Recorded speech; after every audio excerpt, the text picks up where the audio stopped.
So, getting this thing started,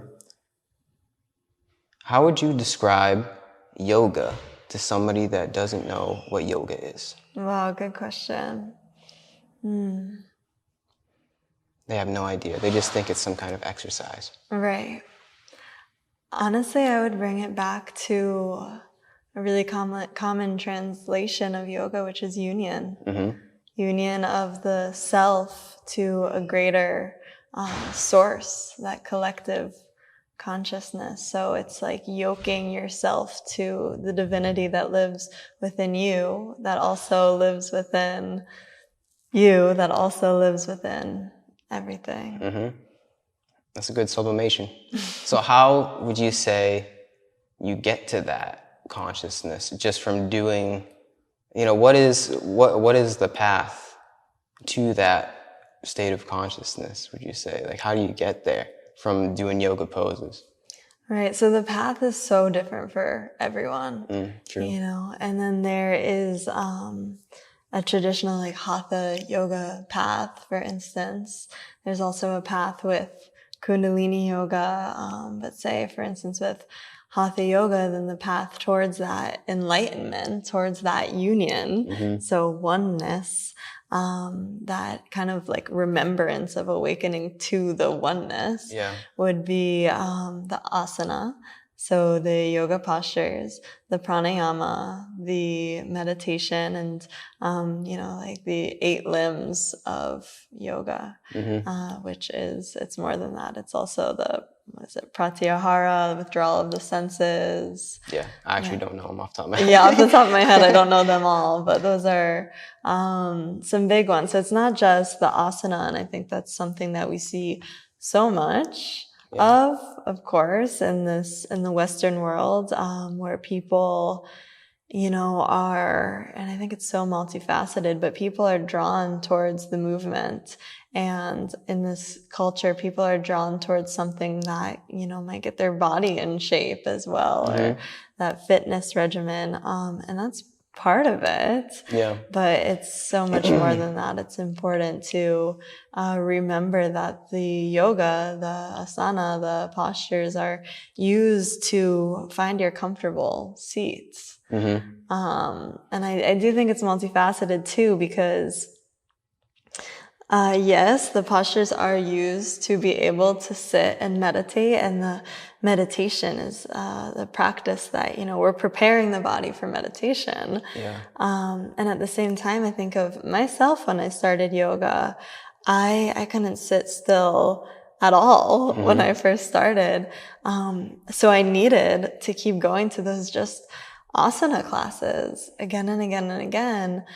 Years later, I'm like, I can sit.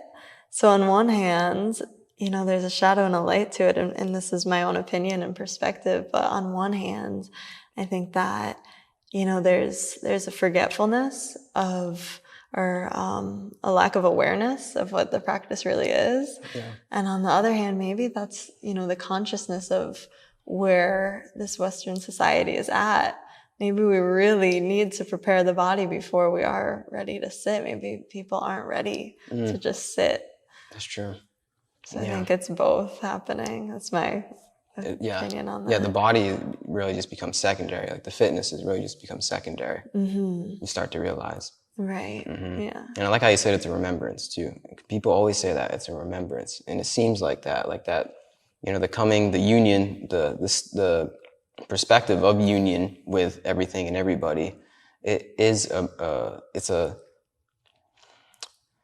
like a lost memory, but it's like something that it's like ingrained in us, and it's been hidden in plain sight our whole life. And then once you get it, it's like, oh, of course. Like, how did I not see this? Right. Was there a moment that for you where that happened, where you were just like, oh my God, like, yes, all is one and one is all?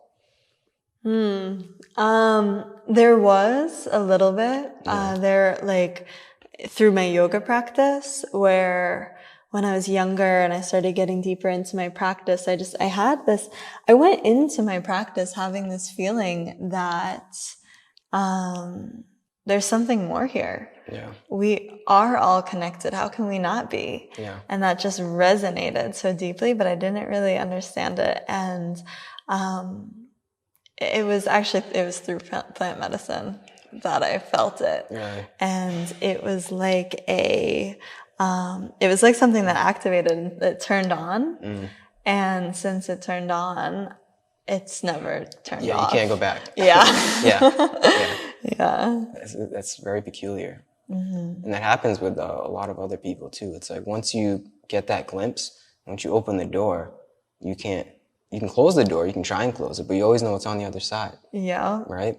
Yeah. And obviously that's just a metaphor, but it's really just like being able to see your being differently than how we were conditioned.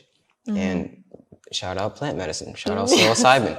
Yeah. What was your experience with that? Like, did you take it and then just like, you were under the influence and then you just felt it? Like it was more of like some kind of intuitive feeling? Yeah, it's one of those things that it does in a way go beyond words, and I'll do my best to describe it with words, but it was my story with it was kind of funny. I think my journey is kind of unique in that I only ever used plant medicine, such as psilocybin, intentionally in ceremony, like held very sacredly. And I loved it, and using it in that way, I really loved it. And then I had friends, so many people coming up to me and just saying, never do this at a festival. Never do this at a festival. I wouldn't want to do it either. Yeah. So everyone's telling me that, and I'm like, why is everyone warning me of this? Like, okay, I gotta do it then. Every time someone tells me not to do this, I just want to do it. Reverse psychology, yeah. Getting more and more. So the time that I experienced oneness, it needed to happen. And I think that those people were coming up to me, telling me that, like, to bring me to this experience. Is this at a festival? It's at a festival. Okay. Yeah. Wow. Okay. Yeah. Hey, whatever works, whatever you got to do. Totally. You're probably not the only one when that's happened. Right. It was at a festival, and that's what festivals are for, I guess. Right. It's beautiful. And there is part of me that does believe that, like, festivals can just be so powerful, like that caliber of joy and union with thousands of people, like with music and everything happening. I think that can like shift some massive energy. I mean, it is powerful. But so for me, I took it and it was just this feeling of looking at the crowd and the people that I was meeting and the people around me. And it was like kind of stepping into that state of consciousness that, like, the separation just, my ego basically died. I was like, who's Cailin?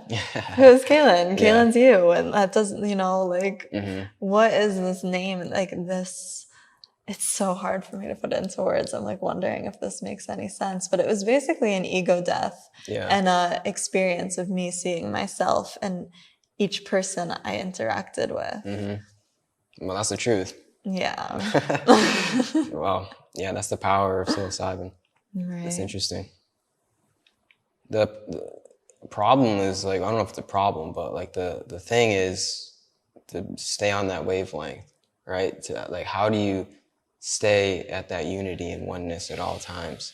It's tough, but it seems like it shouldn't be. Like, it actually seems pretty apparent and pretty obvious, but like for some reason, the mind, we get sucked into like our lower nature, which is essentially our separation or our perception of separation. And I don't know. I think my journey so far has been, how do I stay on that wavelength? And what am I doing wrong, or I guess wrong, quote unquote, to not be able to be on that wavelength, like if somebody cuts me off in traffic, I flip them off or something like that. Like, just like the reactionary, it's the, how do I put this? It's how we react to the world, or how we react to ourselves, essentially. And how do I be able to make that split second reaction at all times knowing that I'm always at union with the other people. And I'm not at that point. I'm not even going to lie, or I try to act like I am. But like, I guess it's a good goal, right? It's a good ideal to hold in your mind. Right. And I also think, that's enlightenment. Yeah. And the journey there is not an easy one. Yeah. And to just honor where we're at Yeah. and our journeys and honor the humanness. Yeah. I was watching, do you know Matt Kahn? I don't think so. He's wonderful. I'll send you this video after our conversation, but I was watching this video of Matt Kahn where he's like, if someone says to you, hey, that wasn't very nice, like, what if you like step back and acknowledge that, oh, that wasn't very nice.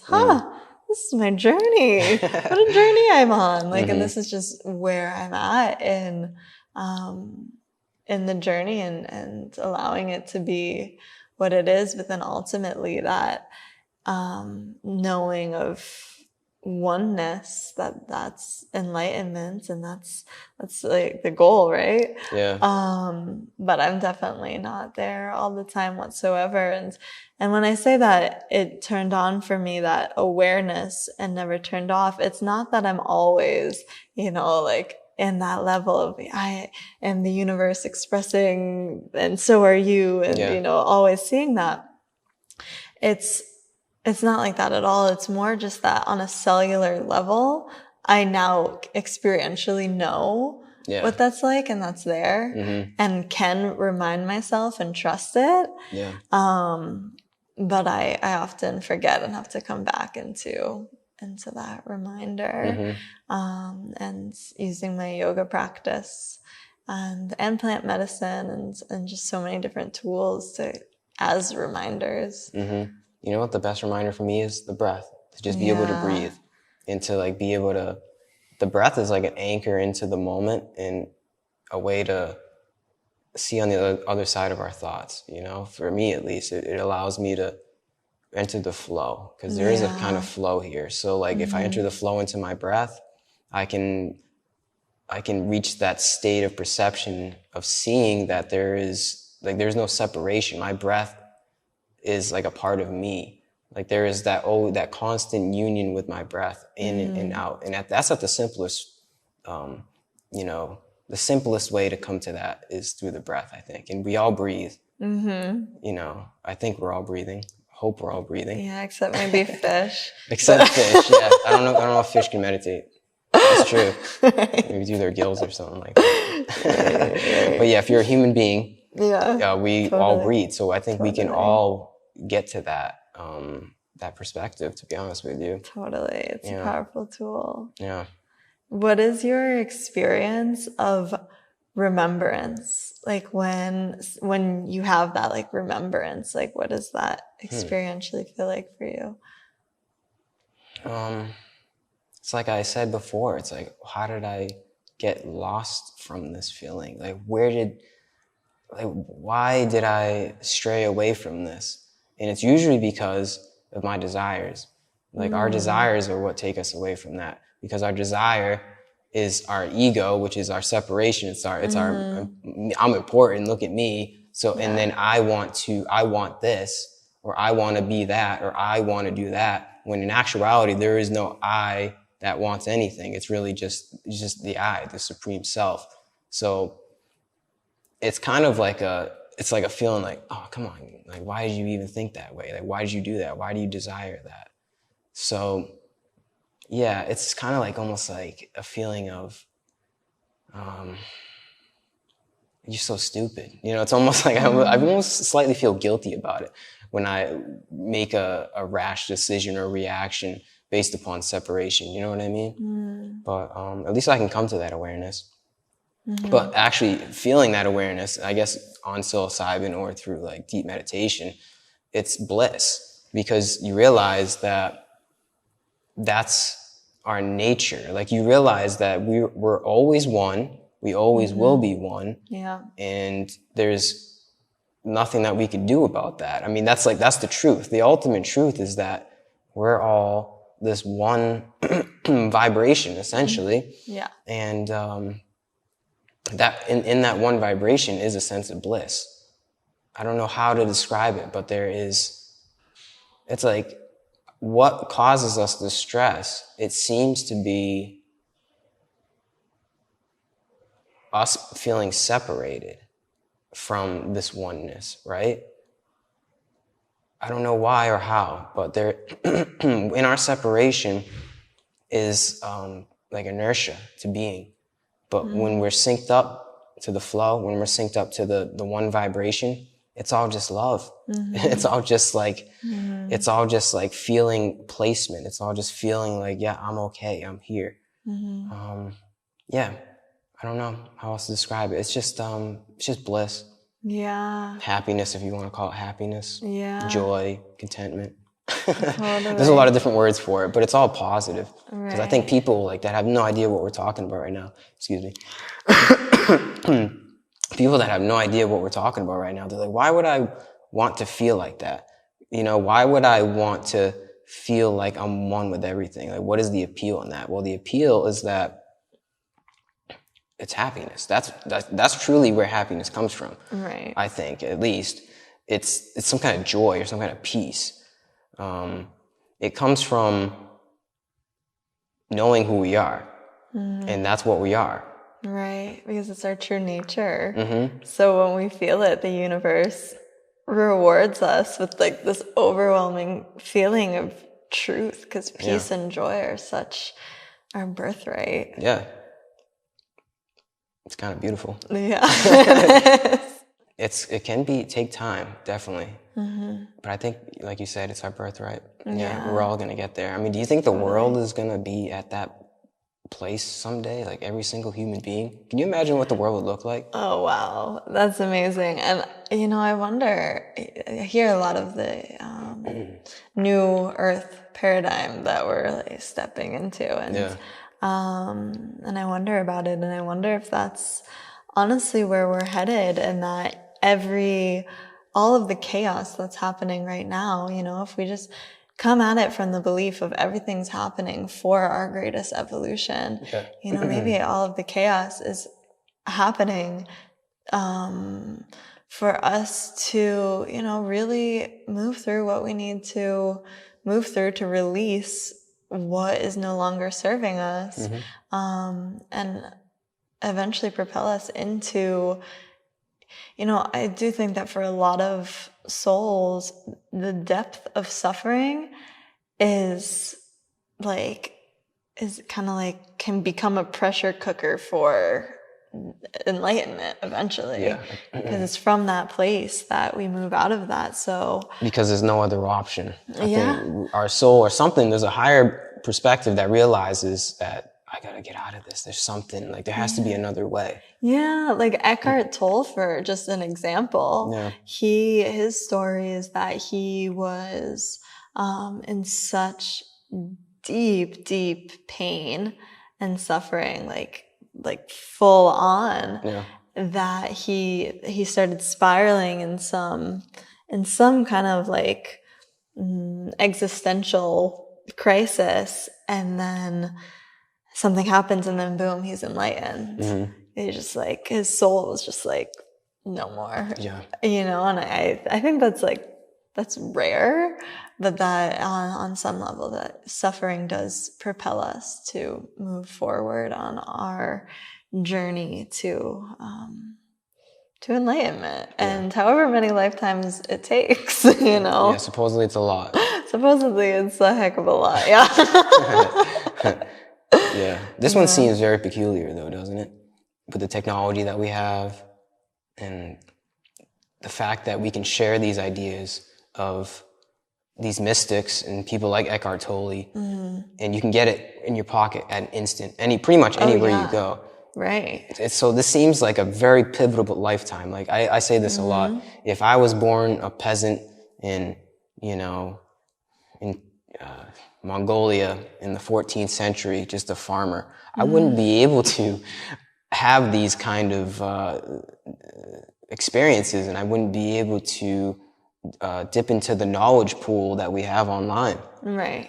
So this one, I believe, maybe this might be my ego talking, but I believe this one is very special. Right. Something for about sure. this. For sure. And I'm also of the belief that, that's your dharma and your karma. Yeah. You were born, you chose this path, and your soul was like, I'm ready. Yeah. Whatever you had to go through in past lifetimes. And that's a belief that I have. And also it's the age of Aquarius the age of Aquarius is the age of information. So we actually have information right at our fingertips, and we have all this technology that, a lot of people are like, the technology is too much, it's overtaking our society, but we're literally in the age of information and the age of technology, so we can use it for our greater evolution. Like, there's a lot of really amazing ways that there's amazing tools. Like, something that just comes to my mind is the Healy device. What's that? It's this like biofeedback device that I'm not sure exactly, but it sends out different frequencies, and then you're able to, choose whatever frequency you're wanting for the moment. Like, maybe it's heart opening, whatever it is, and you put it on, and then you start resonating with that frequency. Where do you put it on? Like, what part of your body? It's like a device that you have in the space with you. It's technology. It's this crazy technology. A Healy device. Yeah, okay. Healy device. Look it up. Look it up. So it's just like a little machine that you put in the room? Yeah. It has to work off of sound. No? A frequency is sound. Yeah. So yes, but you can't hear it like when it's in the room with you. That's interesting. Yeah. I don't have one myself, but I've had quite a few like friends who have had them. So I've experienced them through other people's that are like, oh, we're going to put this on. And it's super cool. So that's one thing that's it's a way to like technology and can benefit us. And then the other way is like, some of the greatest teachers that are alive right now, we can look up their teachings on YouTube. Yeah. All of the greatest teachers that are alive right now are not even on alive, YouTube. And ones that have passed as well. And passed, yeah. Which is wild. Yeah. On YouTube for free. On YouTube for free. Yep. Yeah. But most people would rather watch cat videos or people dancing on TikTok. Right, sure. Yeah. Which that's okay too. Totally. I do both. I do that. Yeah, exactly. So you need to find the balance. Totally. Like, what do you need now? Sometimes you need cat videos. Sometimes you need Alan Watts or Eckhart Tolle. Exactly. Depends on the moment. That is like the most accurate statement for me in my life these days. Like, absolutely. Hey, you know what you need. Exactly. Yeah. That's funny. But yeah, what a time to be alive. It really is a crazy time to be here. Yeah. To be able to share this moment, share this time with everybody. Yeah. Share with you. Yeah. It's pretty wild. Mm-hmm. Yeah. Technology, man. Yeah. It's definitely like that. Technology and the technology that we have is psychedelic, for sure. Oh, yeah. Not in terms of like chemical psychedelics, but like the fact that we have pretty much the world's library at our fingertips, anything. Yeah. You can look up anything you want right now. Like, you ever think about how crazy that is? Yeah. Like, anything. I know. If you want to know like the lifespan of otters or, just like random facts like that, but then also you can get into, self-realization type stuff. It's pretty powerful. Like, I definitely credit the internet and the technology that we have a lot to my journey so far, my spiritual journey so far. Me too. Yeah. Me too. I think a lot of people would say the same. Yeah. And I'm seeing people kind of start spiritual journey younger and younger as well. Yeah. Because it's trending on TikTok or whatever it is. Mm-hmm. That kind of gets people, and it's accessible right now. Accessible, yeah, that's true. I think it's a double-edged sword though, because I think it can, if you get sucked into like the culture of it, and it's just like another attachment. It's just like another thing to distract yourself with. Yeah. Even if it's like better than probably, like Cardi B or something like that. Not knocking Cardi B, but just saying, it's probably a little bit better. it can become just something to, like I said, distract yourself from really what real spirituality is. And what I think real spirituality is being able to just see yourself in a different light. So, I mean, yeah, astrology's cool, tarot's cool, yoga's cool, you know, the whole gamut of spirituality, it's cool, but if it's not really serving you and your being to be able to reorient how you see yourself in the world and to realize the true being within that we all are, then you're not really, it's not serving you. It's you so know? true, yeah. Yeah. Yeah, and you know, there's a lot going on also. Like there's a lot we could dive into also with New Age spirituality. So, yeah, that's what I'm saying. It's another trap. It's true. It's Or so it could that's be. so true. It could be. Yeah. And it's important, I feel, to honor the roots of what we're practicing.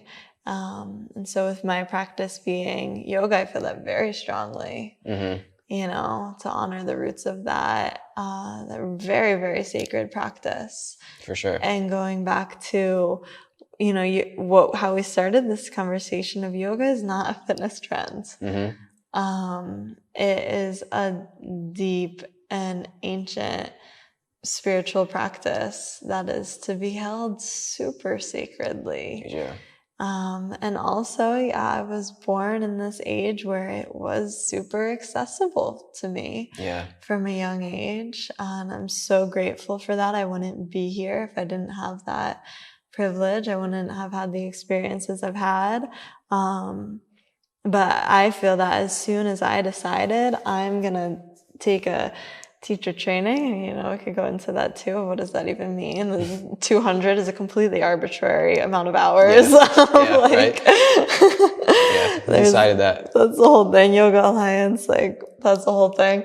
Yeah. But you know, I took it upon myself when I said, okay, I want to do a teacher training.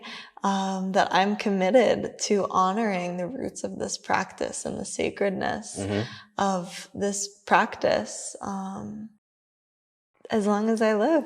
Yeah. You know? And holding true to what it is. And I make mistakes all the time. Yeah. But it's just an openness to learning. It's such a dream of mine to go to India and kind of have that initiation there. It's just such a dream. It will happen at some point. Yeah. But the thing is, even if it doesn't, you don't really need it. That's true. There was people that in the 60s and 70s, they kind of needed to go to India for yoga because there wasn't really a thing around here. So shout out those pathfinders of yoga. And they brought it here for us nowadays, but you honestly don't need it. All you need, honestly, all you really need, this is from my perspective, I'm not speaking for anybody else, is a screen and access to the internet, and you're good. I know. It's true. And then that's, interweaving again what we were just talking about. It's so accessible, but it's like, educate yourself and use the opportunity to really find the roots of where it's coming from. Yeah.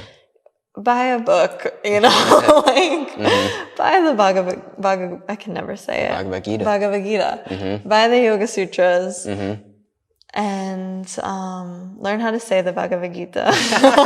That's step one. Still working on that for years. But do those things and educate yourself and you'll go really deep. Yeah.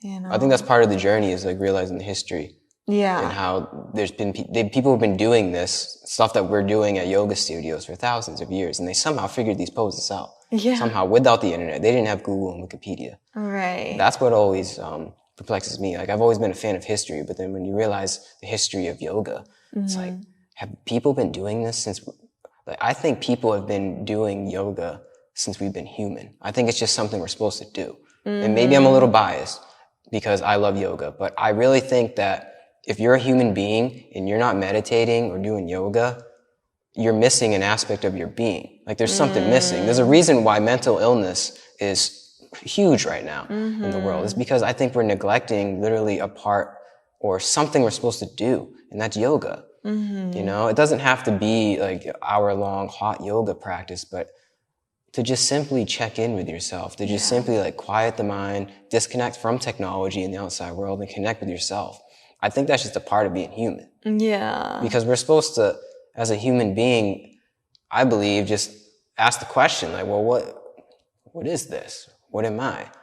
Who am I? What's really going on? That's kind of what I see yoga as. Totally. Yeah, it can look so many different ways. And find, you know, I would take it for myself of the belief of find a way to connect to your spirit that works for you. Yeah. Because everyone's different. Everyone's on a different journey. And spirituality is just being interested in spirit. You know, we're all spiritual. But well, what is spirit? If you could describe that. Yeah, that's a good question. I think of spirit as,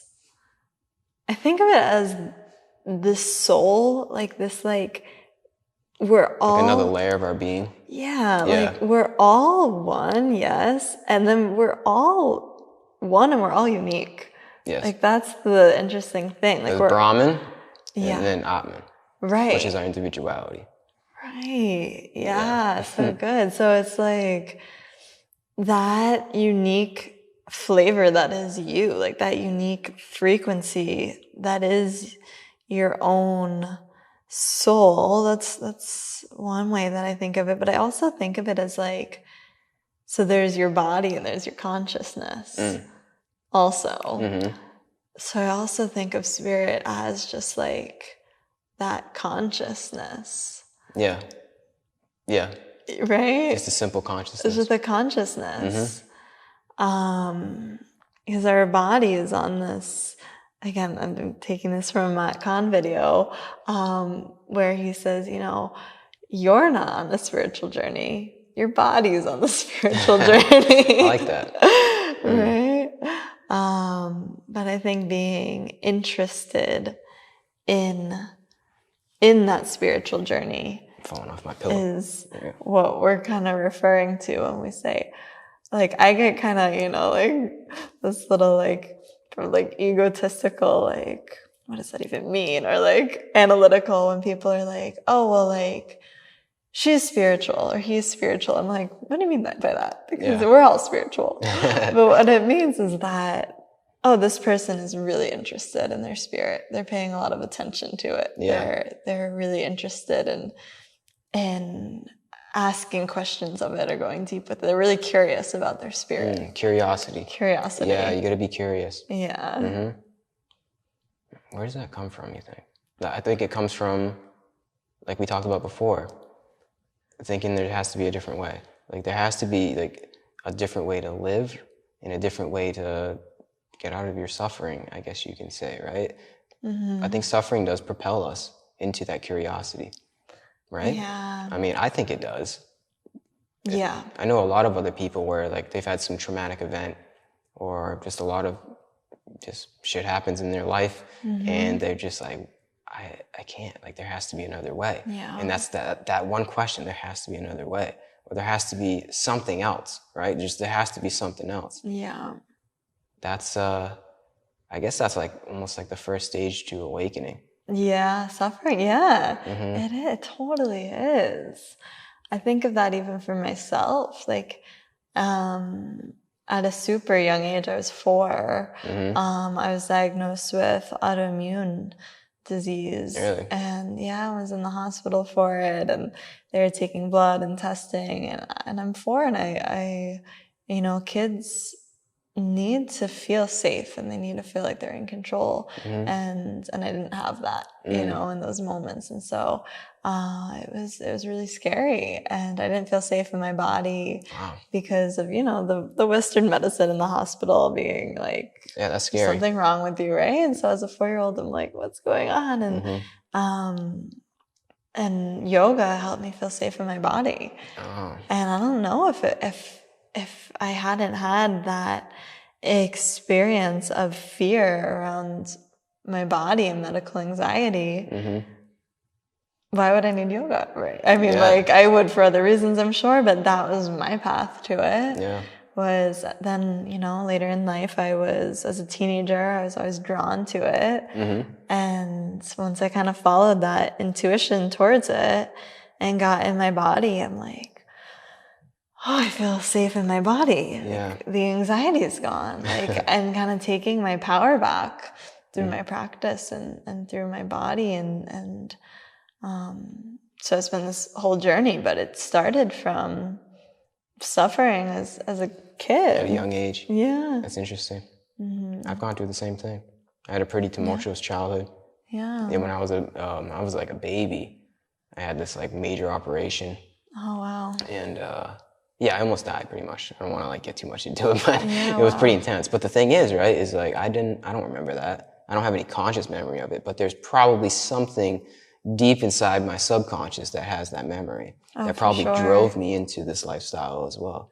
So you probably have that as well. Even though you probably have some actual conscious memory, it's probably just something deeply ingrained in you. Yeah, our body remembers. Right. Yeah, we hold memories in our body. Yeah. That's what yoga's for, to get out all that energy. Totally. It's all connected. Yeah, it's a subtle way of somatic de-armoring of the body. Somatic de-armoring. I like that. Because we can de-armor through breath work or other somatic practices, but the yoga asana is also a way to do that. Yeah. It's our temple. Yeah. We take care of it. Yeah. Yeah. Yeah, like hip openers, for instance, like the emotions come up for myself, for many people, just like opening those really, like it's a potent energy center of the body. And then like feeling whatever arises from that, that's that right there. That's that connection of like releasing what was held on in our body. It's crazy. Heart openers, that's a big one for me, actually. Oh, yeah? Yeah. Like a lot of emotion, you're saying? Yeah. You ever cried? Come on, at least once. Yeah. Yeah. I have. Yeah. I'm not afraid to admit it. It's with heart opening. For me, I want to like cry more in it. I want that satisfaction. And I've totally had this like kind of block with crying the past couple years of my life. Yeah. But it wasn't like a big breakdown, but like in a subtle way. Yeah. Yeah. It almost feels good to cry, doesn't it? Oh, it's the best. Isn't it weird? Because it's like you usually cry over things that you don't want to cry about, but crying is just like this release. It feels so good, yes. So, it's weird. It's an energetic release. Yeah, totally. Cry more. Yeah, cry more. It's so good. It's so good for you. There's probably crying yoga, right? There's got to be something like that. Oh, there should be. I teach laughter yoga. That's probably similar. Super similar. Yeah, it's a like cathartic release through laughter. You can cry from laughing. Oh, yeah. Yeah, and they're so intertwined that sometimes when you're laughing, it's a fine line. It can start becoming crying because it's just another form of cathartic release. Damn. Yeah. That's pretty intense. Yeah. And it's all just release, energy. I see our bodies as like energetic, like conduits. You know, like we're like an input-output machine. Oh, totally. You know? And like that energy, like we talked about, gets trapped, and we have to release it. But I think a lot of us in this world are just, we don't know how to release it. And we're just on the hamster wheel, just constantly working through that trapped energy. And our world doesn't really provide us with ways outside of that. If you don't know anything about yoga, then you're constantly holding that in your body. And if you don't know how to release it, you're just going to be suffering your whole life. Right. Like we shower every day to clean our physical body. Ooh, yeah. But what about cleaning our aura, our energetic body? Our light body, yeah. Our emotional body. That's true. Releasing. And who was it? Is it Matt Connigan? Somebody said tears are the way of like washing the soul clean. Wow. Something like that. That's good. And I do think of crying as purification, and I think it's so good. I think I when I do something, I like to like go hard. So if I'm going to cry in a yoga pose, like I want to be sobbing, and that just hasn't been my reality, and that's okay. And then it's just honoring my journey. And Maybe someday. What am I making this mean? What story am I putting onto this? That's funny. Maybe someday. Yeah. You have to come to one of my classes. Yeah, I want to. Yeah. It's I can't see any other way to live. You know, like you know, once you become a yogi, you don't go back. Right. And again, I do believe that it is our karma and our dharma again. You know, I do think that there's a reason that both of us were drawn to this. Yeah. You know, and I'd love to hear your experience of how you're drawn to yoga too. But for me, there's a few things that happened. But ultimately, when I look back, about 10 years ago, it was just this intuitive, like, draw. Like, I was magnetized to it. Yeah. Some part of me knew, you know? And what was your experience, like, kind of finding the practice of yoga? I used to be big into lifting weights and just exercise in general. It really doesn't matter what it was. Just going to the gym. And then I just saw yoga as another exercise, to be honest with you. Yeah, but there was something that was like, I wasn't like shut off to it. There was no like, you know, I don't want anything to do with that. I just never really was exposed to it until one of my friends asked me to go. And I'm like, all right, I'll try it out. And after the first class, I was like, whoa, there's something to that. There's something, the way that I feel right now is a lot different from if I went on a run or if I lifted some weights. Yeah. Like there's something to that. It was almost like getting high, you know? Yeah. It was almost like there's some kind of yoga high. Yeah, So totally. Yeah. Totally. So I did it once and then I did it again. I'm like, okay, I feel that same way. This is amazing. And then ever since then, I have to have it now. It's like a drug. It's the drug. It's a yoga drug. Totally. It's interesting, but it's not like that. It's like, I mean, obviously I was just making a joke. It's not like you get high and I don't do it just for the high. It's kind of like, it just makes me feel more at peace. Like I feel like this is how you should feel. Like if I don't do yoga for like a few days, there's something like off. I feel that energy building up, like we talked about, like just from the world and from, you know, our life the stuff that happens in our life, I feel it build up. Like I can become aware of like my shoulders become tense. Yeah. Or just I feel it in my neck or my back or whatever. And I have to do yoga to release that. Right. So yeah, once you become a yogi, you don't go back because I've become aware that like this is how you have to conduct yourself in order to find some kind of happiness, some kind of peace. Yeah, totally. Yeah. Yeah. Yeah. It's beautiful. It really is. Yeah. It is that like,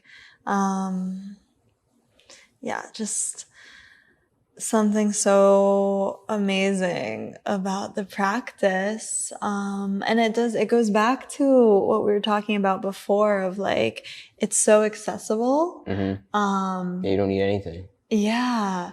And so accessible in our culture today where it's like, okay, on one hand, like, let's honor the roots of this practice. This is a really sacred practice, and let's educate ourselves and let's be aware of that. Yeah. And then, you know, there's shadow and light to everything, and the light is like it's accessible to everyone, and then once you're in it, your soul knows. And goes and gets to go deep with it. You know, I think from there. What's your like next step for yoga? Like, is there anything else that you want to get into? I want to get in more to Kundalini. Honestly, big time. Actually, big time calling me. It has been for years. This was maybe 3 or 4 years ago. I want to say I was like 19 or 20. And I was visiting my friend at college. And she was she was like, oh, there's this yoga studio near where I live. We can go take a class. And I'm like, great. So we drop into a class, and that ended up being my first Kundalini class that I took. So yeah, like, I would say like 4 years ago, maybe even 5, but it's a bit ago now. I dropped into that class. We sang at the end of class, Ajay Alai, Ardas Bahi, and I Am Who I Am. That is that. We sang those 3 songs. I was so like, wow, this is amazing, that I asked the teacher, what are these songs? I downloaded them on my phone. I started listening to them every day, and I'm like, what is this practice? Like, what is this? I need more. And I wasn't, I didn't really know where to start. And then I started, researching online and learning, okay, a 40-day sadhana is how you practice this, it looks like. And for me, that was a real edge, because I'm very like go with the flow. Like, I wake up and I'm like, what does my body need today? And maybe it's meditating, maybe it's dancing, maybe it's stimulating my mind and reading, but it's maybe different every single day. And the 40-day sadhana was an edge for me. It's actually, I have a birthday coming up, and it's actually an intention of mine to start one on my birthday. And yeah. I like that. Yeah. Rebirth. Yeah, totally. And it's been really calling me, and then connecting with yoga at the ashram here and taking classes. It's just, Kundalini feels really good. Yeah, it does. Yeah. Yeah. You get that yoga high off of Kundalini. Oh, for sure. For sure. Yeah, it's pretty powerful. It is. Yeah. It's super powerful. Yeah. Also, what is powerful is like chanting too. Oh yeah. When you explore that and you get everybody like all in that same vibe, and they're all conveying that same vibe. It's very grounding, but also at the same time, it takes you out. Like, it's hard to explain. It's very peaceful, but also at the same time, like, you get from being in that vibration of that sound current. You just get taken. You become the current. Yeah. And you start chanting and singing. It's sound is powerful. Oh yeah. I think sound is a way to tune our bodies and tune our minds. Totally. Sound is super powerful. Yeah. That's what's interesting too about like Sanskrit, is people say that it's like meant to be sung, like the Bhagavad Gita. And it's a song. It's called the Song of God. Right. So it's like they knew, like when they wrote these books, they knew like how you're supposed to, I guess, speak this language. And it's in a way of tuning yourself and tuning your being. Wow. It does feel like that. Yeah. It does feel like kind of tuning and then resonating with these different frequencies, because that's what sound is, really, is frequency. Yeah. I can share with you, I was using a friend's tuning forks a couple weeks ago, or like a month ago, and there's a tuning fork for each chakra. And you just like hit it at the palm of your hand, and then you put the end of it like on the chakra. So say you're using the heart, you'd put it there. If you're using the third eye, put it there, and like so on. You can do it for all the chakras. And so I did that. I did from root to crown twice.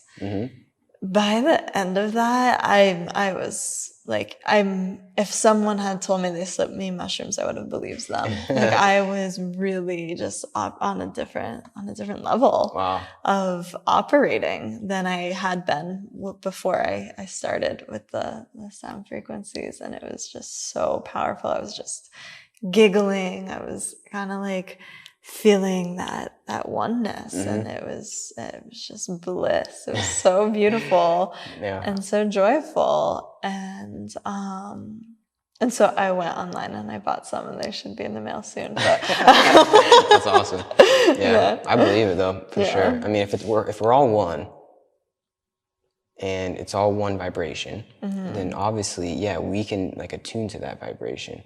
And I think sound is just a quick way to do it. Yeah. And, I would love to learn more about Kundalini and, the different mantras in Kundalini.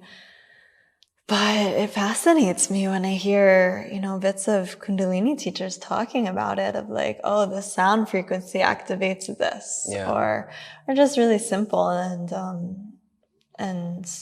the frequency of Om, the sound Om, or the seed mantras, the Lam, Vam, Ram. Yeah, those are for different chakras, right? Yeah, through the chakras that, resonate and activate those chakras is, that's really powerful. I had a powerful experience with that once where I was chanting them. I think it's Lam, Vam, Ram, Yam, Hum, Om, and then silent. And I felt the energy moving up my spine, like really concentrated. It's like, whoa, just by chanting, just by sounds. So simple. Yeah. It's crazy. Yeah. The world doesn't know anything about that. I mean, we do. We're coming to like a new age, but you're not going to see that on Fox News. Oh, no, not on Fox News, no. It's not really like it's not the paradigm right now. Right. But healing is that simple.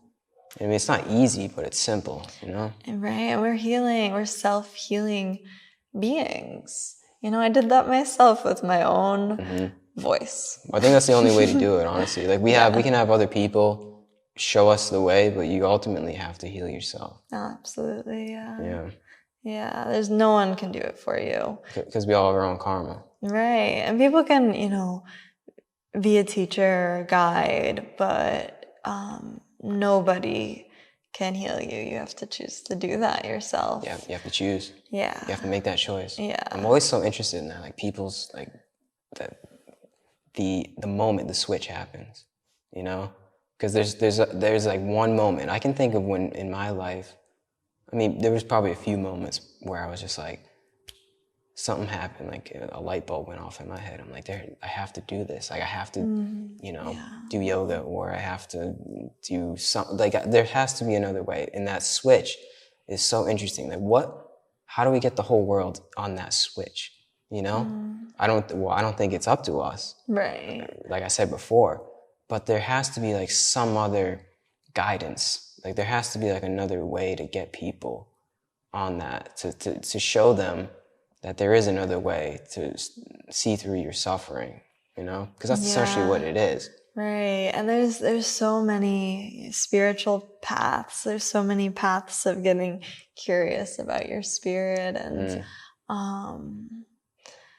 I think that suffering can be a catalyst. Yeah. So many spiritual teachings straight up say, pain is inevitable. There's probably so many great quotes out there about how suffering can lead to... That's the first noble truth of Buddhism. Right. Yeah, exactly. And so it's like, that's a starting point. Yeah. Honestly. And we've all been there. That's the thing too. That's the humanity, a piece of humanity that helps us to remember that we're not alone. Like we've all felt pain. Everybody. Pain is inevitable. We all feel it. We've all suffered. Yeah. So that's why I think the whole lifestyle that we're talking about now is inevitable for the whole world, because we're going to reach a point where there's not going to be any other choice. I think that like the mindset of there's got to be another way is going to hit everybody eventually, because I hate to say it, but I think it's going to get so chaotic and it's going to get so dark in the world where it's going to catalyze people onto that path. I know, I agree. And I also like, I've had an intuitive feeling like it's gonna get worse before it gets better. But that's just karma. It's because the whole world isn't living according to, if you want to say God, or they're not living according to the Dharma. Right. So because of that, we're creating darkness and chaos out of that. So until we use that chaos and darkness to become more aligned with the Tao, I guess you could say, it's going to keep happening. There's always going to be that inertia and suffering. Totally. We got to shake it up to wake it up. Honestly, yeah. Is that your quote? Or yes. I like that. Just channeled that. I like that. Shake it up to wake it up. That's a good one. Just came to me. But yeah, right? Yeah. That's a good one.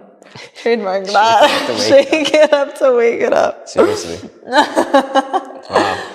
Yeah. Yeah, but I have hope for the future because, like I said, I think it's our birthright. We said this, I think it's like something that we're just supposed to be. Like, I think we're supposed to be in almost like a heaven-like state. Like, I think that, all right, this is going to seem crazy. I think that we're already in heaven. We just messed it up because we have free will. Oh, yeah. And because of that, we live in this world now. So until we realize that we are actually heavenly creatures and act like that, that's the first step, is act like heavenly creatures. And that's how we create this heavenly abode. We're creative source consciousness. We just have amnesia collectively. Yeah. Yeah, for sure. Yep. We got to remember that we're like angels, essentially. Compassionate, loving beings. Like, I really believe that. Yeah. And people, like, there's people that would laugh at me. It's like, Gary, are you serious? Like, there's no way the world's like that. Don't you see what the world's like? Turn on the news. But I think it's because we're not aligned. Like, there's so much darkness is because we're not aligned. I think if we become aligned to the Tao, if we become aligned to our own healing, and make that like number one, then we're going to create that better world. I really believe that. Totally. And when we heal ourselves, there's a ripple effect that happens. And I heard people saying that for so long, and I didn't experience it until this year. But the way I experienced it was really like close to home. It was with my family. I went, so I told you I felt the call to travel, and that's why I left Hawaii. And I'm like, I just want to keep traveling. Like, let's be real, I got to travel. It was just this deep call that I had to honor, and it was really specifically to Central America. And I didn't know why at the time. I found out why. Like, I met all the people I was supposed to meet there, amazing teachers, amazing workshops. It's a sacred area. Yeah, super sacred. It's the Mayans and the Aztecs. They were really linked up. Yeah, and I learned so much there. So I spent 6 months there. And just 6 months ago, I returned home. So about a year ago, I left for that. And so I was away from my family, and I was in Nicaragua and moving through a lot of somatic healing, breath work, tantra work, family constellations was something that I experienced, just all different, just so much healing in a very relatively short period of time. And I had heard, like, when you heal it yourself, there's a ripple effect, you're healing others. Didn't know what it meant until this, which was that I came home to my family, and honestly, everything felt different, on a subtle level. It felt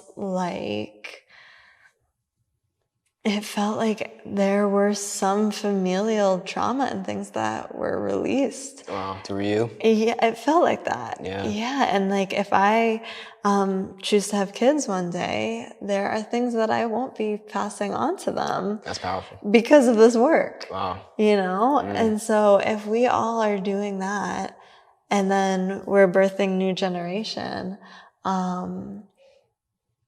there's familial conditioning and trauma that will be broken. And that's, I think that that's one way to look at, what that means. So when we heal ourselves, we heal the world. Yeah, and we're healing the future. The future world. Yeah. And not only like the people that are here now. Yeah, we're healing the future. Totally. Totally. I think that's the only way we're going to do it too, because obviously, let's be real, not everyone's going to change. In this day and age, not everyone's going to start doing yoga or mushrooms or whatever it is. People aren't going to get on that wavelength. Let's just be real. But I think the best thing that we can do is, yes, we further that path for the next generation. Yeah. And that's the greatest thing that we can do for them and ourselves. Right. Is just raise them right, I guess. Totally. But yeah, that's so true. Like you said, we hold that in our being and stuff that we don't even know. Yeah. Yeah. It's almost like curses. Yeah. Kind of it. Yeah, it's really interesting. There are these, I do feel, it's like familial trauma. Mm-hmm. And we can break the chain. Break the chain. Yeah. Mm-hmm. That's how we create the better world. I think this heaven-like state that I mentioned before, it's not going to be, it's not going to be like in 50 years, maybe even not even 100 years. It might even be like in the future when we're dead and gone. But I think it's going to happen. Like if we just put that intention out there, and enough people are. There's enough people that are really putting that intention and that manifestation energy out there where it's going to happen. But the thing is, in this world, change on the material plane is slow. It takes time, you know? So I think it's going to take a lot of time for us to be truly at that civilization that we're supposed to be at. So we had to switch up the room. We had some disturbances, but thankfully there's other rooms in this place. Yes. I think we were just talking about how the new world we're moving toward, like the new earth, we're going to get there. Yeah. The future is bright. Yes, it is. And like we were saying, I think it'll be generations. But when you think about I kind of love like geeky stuff like this, but the span of the universe,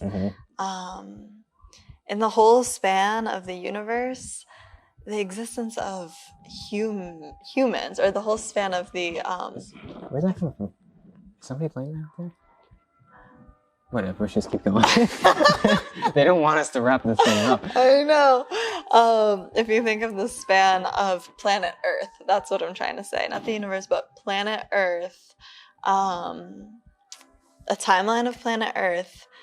And then you relate it to, like, I feel like I'm kind of going somewhere that I maybe can't articulate that well, but relate it to an hour, right? Oh, yeah. If you make the scale of Earth 1 hour, humans have been around for like a second. Yeah, not even a second. Probably like a millisecond. Right. Mm-hmm. Yeah, so I mean, it seems like a long time. We have a long way to go, but this is great. I don't know if we're picking this up right now. Outro music. But right. This is perfect. But yeah, I don't think it's that far away. It seems like it in human terms, but yeah, in universal terms, we're already there. Yeah, it's gonna happen. Yeah. But time isn't a thing. All we have is now. Yeah. Yes. Now. Time's not real. To wrap this up. Time's not real. Time's not real. All we have is now. Be here now. Do you have any closing words? Anything you want to say to the world?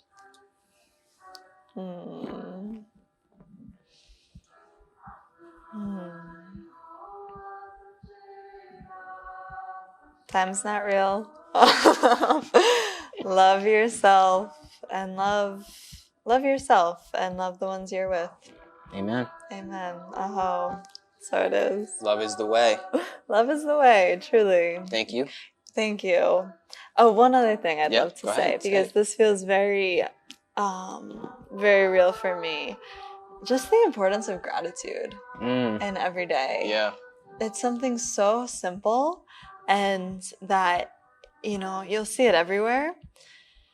It's something that I adopted years ago, to just find gratitude in the little things every day. And it is such a tangible, energetic, and emotional shift. And then those emotions and those shifts, that creates your life.